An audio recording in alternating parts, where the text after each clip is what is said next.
Could a terrorist bomb blow up somewhere in the Montreal underground? Similar to the exercise we saw in London, in 2005, local authorities were conducting simulated terrorist bomb exercises in the downtown area of the Montreal transit system. Montreal police tested their readiness last May for a possible terrorist strike. They blocked off part of downtown, then simulated a nerve gas attack on hundreds of people acting as commuters. Now, the RCMP and Spanish police are investigating something closer to reality. A suspect in the Madrid train bombings has detailed information about the Montreal Metro. Spanish authorities, in consultation with Canadian authorities, specifically the RCMP, have informed us of the possibility of a link to Montreal.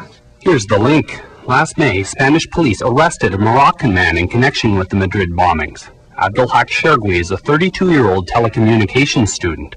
Investigators suspected him of financing and providing weapons for the attacks, but they didn't have enough evidence. Now, a Spanish newspaper says investigators found detailed information on Shergui's computer about the Madrid train system, the London Underground, and the Montreal Metro, including a map of the metro, information on the number of passengers, and on how the subway doors work.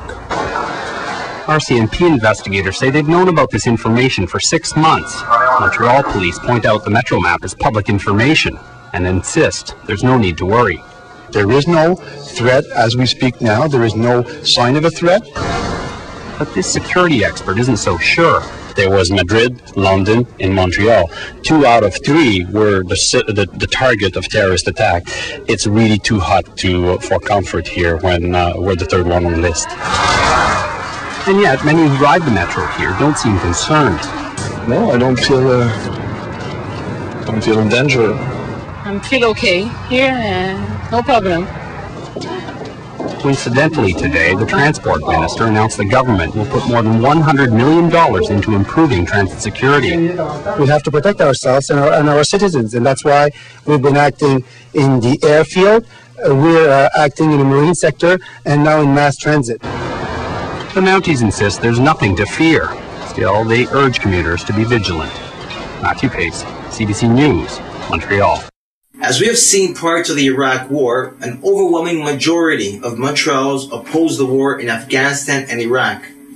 Therefore, it is obvious that a blast in the metro would create the necessary effect to provoke mass anti-Muslim hysteria, which would galvanize public opinion in support of war in key strategic oil-rich regions, as cited in the PNAC document, thus enrich the pockets of the warmongers and profiteers, further increase police state measures and surveillance programs, all at the expense of the public purse. Perhaps most importantly for us Canadians, will lead to the total absorption of Canada into a greater United States, as such an event will trigger the operation of the so-called security legislation and arrangements enacted by the Chrétien's supposedly liberal administration and renewed by the Harper Conservatives, which provide for martial law by way of decree without parliamentary approval, arbitrary detention of anyone accused of harboring sympathies for terrorists, example, those questioning motives and those committed to rule of law and the Constitution,